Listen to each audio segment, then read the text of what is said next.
महारानी जी, आज तो आपके दोनों पुत्र महल वापस आ रहे हैं। आज तो आप थोड़ा मुस्कुरा लें, न जाने कब से आपने मुस्कुराया भी नहीं है। दासी, जब तक महाराज वापस नहीं आ जाते तब तक मैं नहीं मुस्कुराऊंगी। और आज जब मेरे दोनों पुत्र मेरे पास आ रहे हैं तो मुझे ऐसा लगता है कि वह दिन भी जल्द ही आने वाला है कि मेरे महाराज भी वापस राजमहल में लौटेंगे। दासी, जाओ मंत्री जी से कहो कि हम उनसे मिलना चाहते हैं। जी महारानी जी।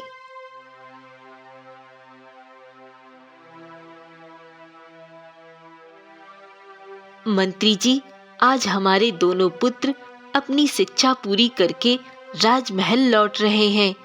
आप उनके स्वागत की तैयारी करवाएं। जैसी आपकी आज्ञा महारानी जी, परंतु मुझे एक विचार बहुत विचलित कर रहा है। महारानी जी, अगर राजकुमारों ने महाराज के बारे में पूछा तो उन्हें क्या जवाब देंगी? महारानी जी, क्या आपने ये सोचा है? मंत्री जी, यही सोचकर तो हम भी व्याकुल हो जाते हैं कि हम महाराज के बारे में राजकुमारों से क्या कहेंगे। महारानी जी, तो फिर ठीक है, मैं कुछ न कुछ समाधान निकाल लूंगा इस बारे में। आप बस राजकुमारों के आने की खुशियां मनाइए।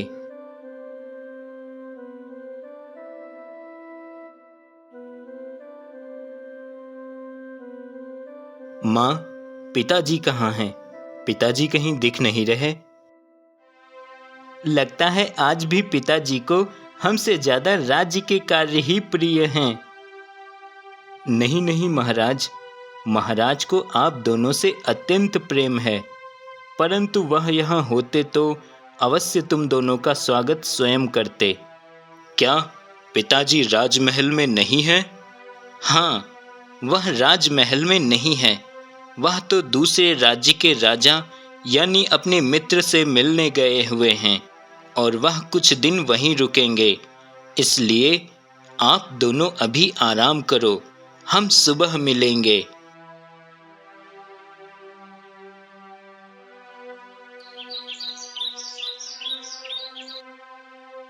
वाह, कितना सुहाना मौसम है। हाँ अनिरुद्ध, मौसम तो वाकई बहुत खूबसूरत है। तो क्यों ना हम चलें कहीं घूमने? इसी बहाने थोड़ी मौज मस्ती भी हो जाएगी।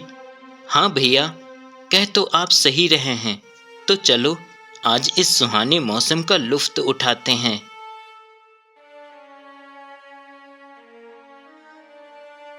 भैया, हम चलते चलते बहुत दूर निकल आए हैं और अब तो थकान भी हो रही है। क्यों न कहीं पे रुककर थोड़ा आराम कर लिया जाए, तब हम आगे बढ़ें। अनिरुद्ध, बस इतने में ही थक गए? चलो, अब तुम कह ही रहे हो तो यहीं पर रुककर थोड़ा आराम कर लेते हैं। अब वह दोनों पास के ही पेड़ के नीचे बैठकर आराम करते हैं और उन्हें नींद आ जाती है।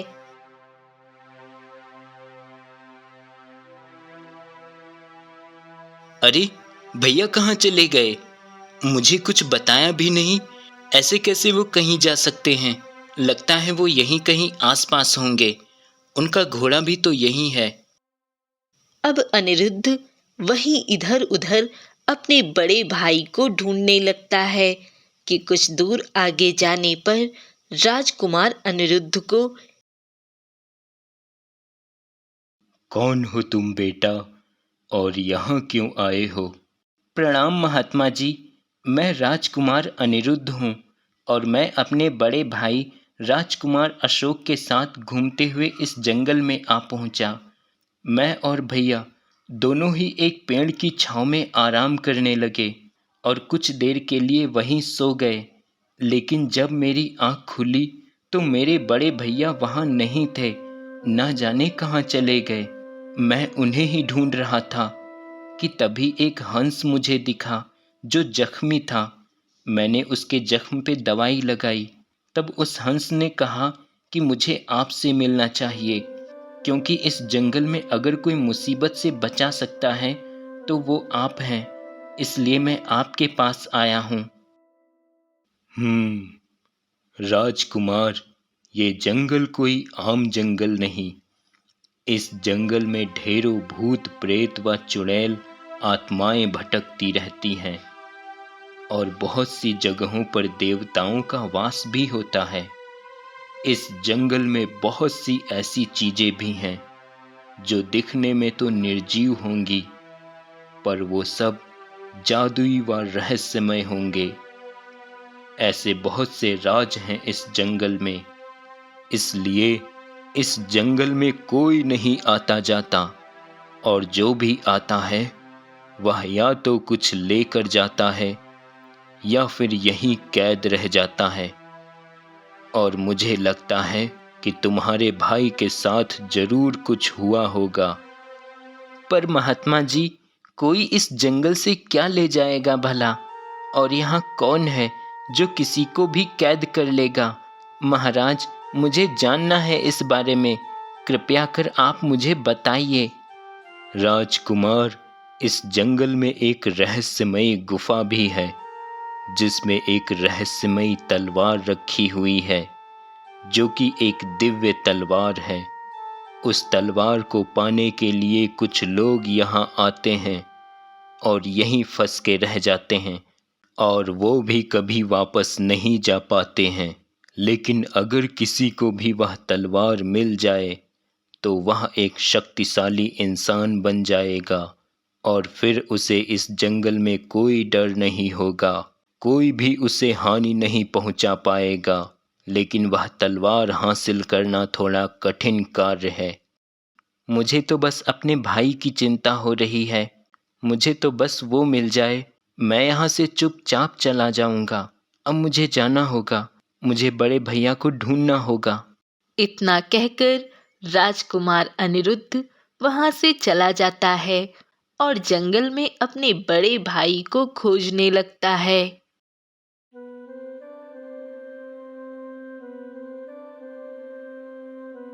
न जाने भैया कहाँ चले गए हैं, और मैं उनके बिना राजमहल भी लौटकर नहीं जा सकता। तभी वहां एक राजकुमारी गुजरती है और वह एक पेड़ के पास जाती है, और उस पेड़ में एक दरवाजा खुल जाता है और वह उसमें ही चली जाती है। अरे, ये तो सच में बहुत रहस्यमयी जंगल है। भला एक पेड़ में दरवाजा कैसे खुल गया? और वह कन्या तो एक राजकुमारी लग रही थी, वह उस पेड़ में क्यों चली गई? मुझे उस पेड़ के पास जाकर देखना होगा। राजकुमार जैसे ही उस पेड़ की ओर बढ़ता है कि तभी वहां पर साधु महात्मा प्रकट हो जाते हैं। ठहरो, उस पेड़ के पास मत जाना, वो एक छल है।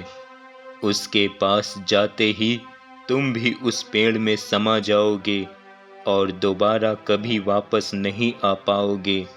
महात्मा जी, पर मैं क्या करूं? मुझे अपने भाई को ढूंढना है। महात्मा जी, मुझे कोई उपाय बताइए। ठीक है, तुम जैसा चाहते हो उसके लिए तुम्हें एक परीक्षा से गुजरना होगा, और वह परीक्षा ये है कि तुम्हें उसी रहस्यमयी गुफा में जाकर वो दिव्य तलवार लेकर आनी होगी। उसके लिए तुम्हें कुछ मुश्किलों का सामना करना पड़ सकता है, इसलिए मैं तुम्हें एक माला देता हूँ, इसे अपने गले में पहन लो। राजकुमार अब उस रहस्यमयी गुफा की ओर निकल जाता है। यही है वो रहस्यमयी गुफा। मुझे अब इसके अंदर जाना होगा। और राजकुमार जल्दी से गुफा के अंदर जाकर वहां रखी जादुई रहस्यमयी तलवार उठा लेता है और वहां से चला जाता है।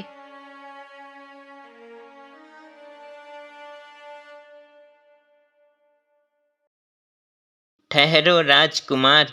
अरे हंस, तुम यहाँ क्यों आए हो? अभी वह हंस एक राजा बन जाता है, जो कि उसी राजकुमार का पिता होता है। अरे पिताजी, आप थे इस हंस के वेश में, लेकिन ऐसा कैसे हुआ? आप हंस कैसे बने? और आप तो कहीं दूसरे राज्य में गए हुए थे, लेकिन आप यहाँ? पुत्र राजकुमार, मैं कहीं दूसरे राज्य में नहीं गया था। मैं तो कई वर्षों से यहीं हंस बनकर रह रहा था, और जब मैंने तुम्हें यहाँ इस जंगल में देखा था तो मैं बहुत खुश हुआ था कि शायद तुम मुझे बचा सकते हो, लेकिन मैं चाहकर भी तुम्हें नहीं बता सकता था कि मैं कौन हूँ, वरना तुम भी मुसीबत में पड़ जाते। पर पिताजी, आप हंस कैसे बने? ये बात आज से 10 वर्ष पहले की है, जब मुझे पता चला कि एक ऐसा जंगल है जहां एक गुफा में अनगिनत खजाना है, और उस खजाने तक आज तक कोई नहीं पहुंच पाया। क्या संदेश लाए हो गुप्तचर? क्या वो बात सच है या कोई अफवाह? महाराज, वो बात पूरी तरह से सत्य है। मैंने बहुत समय लगाया है इस बारे में जानने का, और मुझे पता चला कि उस जंगल में सच में एक खजाने की गुफा है जिस पे अभी तक किसी का कोई अधिकार नहीं है। तो फिर ठीक है, हम जाएंगे उस गुफा में, और अब हमारा अधिकार होगा उस खजाने पर। क्या कहते हो मंत्री जी?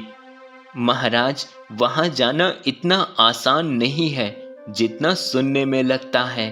फिर भी मैं सेनापति और उनके तमाम सैनिकों से जाने को कहूंगा कि वो आपके साथ जाएं। तो ठीक है मंत्री जी, आज ही सभी को ये संदेश दे दीजिए कि हम उस गुफा की ओर कल प्रस्थान करेंगे। जी महाराज। मंत्री जी, यह तो बहुत ही खतरनाक फैसला लिया है महाराज ने, क्योंकि हम सभी जानते हैं कि उस जंगल में जाना मतलब वापस कभी लौट कर ना आना। इसलिए कोई भी सैनिक वहां जाने को तैयार नहीं होगा, और मैं भी नहीं। अब चाहे तो महाराज हमें यही दंड दे दें।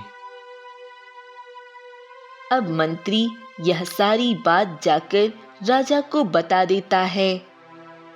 क्या इतना भय है सब लोगों में उस जंगल के लिए? तो ठीक है, किसी को भी जाने की जरूरत नहीं है। मैं खुद ही जाकर उस गुफा में विजय हासिल करूंगा, और मुझे वहां जाना ही होगा। ये मेरे राज्य की सीमा में है, इसलिए उस गुफा पे सिर्फ मेरा ही अधिकार है। अब राजा अकेला ही उस जंगल की ओर निकल जाता है। हाँ, यही है वो खजाने की गुफा। अब राजा जैसे ही गुफा के अंदर जाने लगता है कि तभी वहां एक साधु प्रकट हो जाते हैं। ठहरो राजन, आप इस गुफा में मत जाइए, वरना आप बहुत पछताएंगे। ये गुफा कोई साधारण गुफा नहीं है साधु महाराज, पर ये गुफा मेरे राज्य में है, तो इस गुफा पे मेरा ही अधिकार है। इसलिए मुझे मेरे ही राज्य में कोई नहीं रोक सकता कहीं भी जाने से। मगर राजन, मेरी बात सुनिए। साधु महाराज, आप मुझे ना रोकिए। आप अपनी ध्यान साधना कीजिए जाकर, और मुझे मेरा काम करने दीजिए। तो ठीक है, जाओ, जैसी आपकी इच्छा।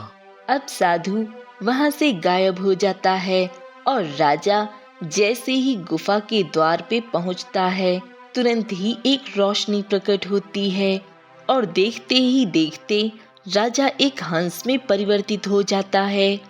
अरे ये क्या, मैं तो एक हंस बन गया।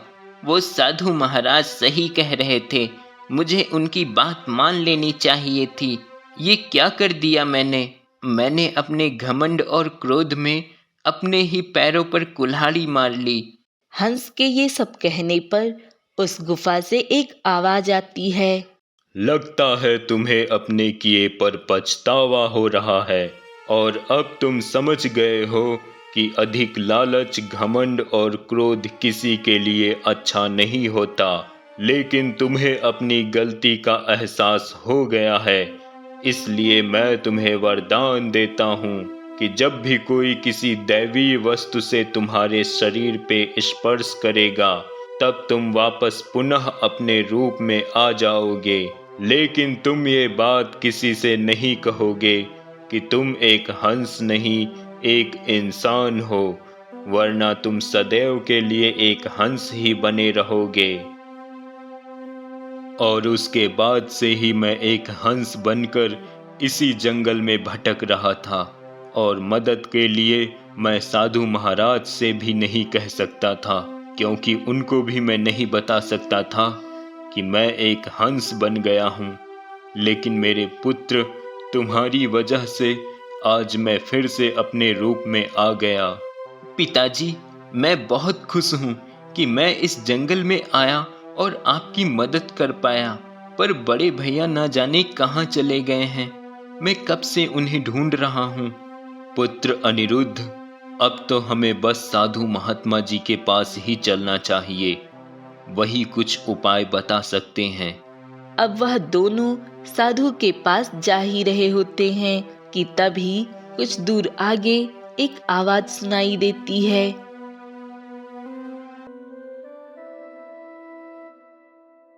अरे भैया, आप, इसका मतलब आप एक पेड़ बन गए थे।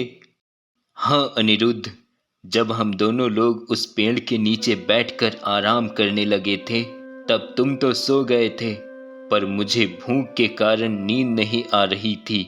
इसलिए मैंने सोचा कि मैं इस जंगल से कुछ फल तोड़ लूं और फिर हम दोनों उन्हें खाकर भूख मिटा लेंगे। लेकिन जैसे ही मैंने एक पेड़ से फल तोड़ना चाहा कि तभी वह पेड़ एक राक्षस बन गया और उसने मुझे भी अपने अंदर समा लिया और मैं एक पेड़ बन गया। लेकिन पिताजी, आप यहाँ कैसे आए? अब राजकुमार अनिरुद्ध अपने भाई को सारी बात बताता है।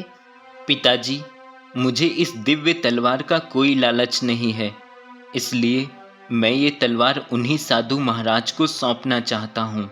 राजकुमार के इतना कहते ही वहीं पर वह साधु महाराज प्रकट हो जाते हैं और राजकुमार वह तलवार साधु महाराज को दे देता है।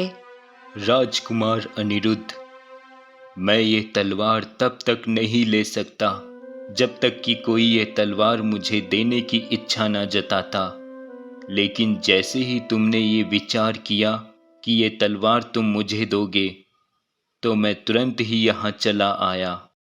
साधु महाराज, लेकिन आप ये तलवार खुद से क्यों नहीं ले सकते थे? क्योंकि इस तलवार को पाने के बारे में सोचना मुझ में लालच दर्शाता। लेकिन अगर कोई मुझे इस तलवार को देने की इच्छा रखकर मुझे दे दे, तो मुझे इसे लेने में कोई त्रुटि नहीं। अच्छा, अब तुम सभी यहाँ से सुरक्षित जा सकते हो, मगर जाते हुए मन में कोई लालच की भावना मत आने देना, वरना इस जंगल से बाहर नहीं निकल पाओगे। साधु की बात सुनकर वह तीनों मन में बिना लालच की भावना लाए उस जंगल से बाहर की ओर निकल पड़ते हैं और अपने राजमहल में आ जाते हैं।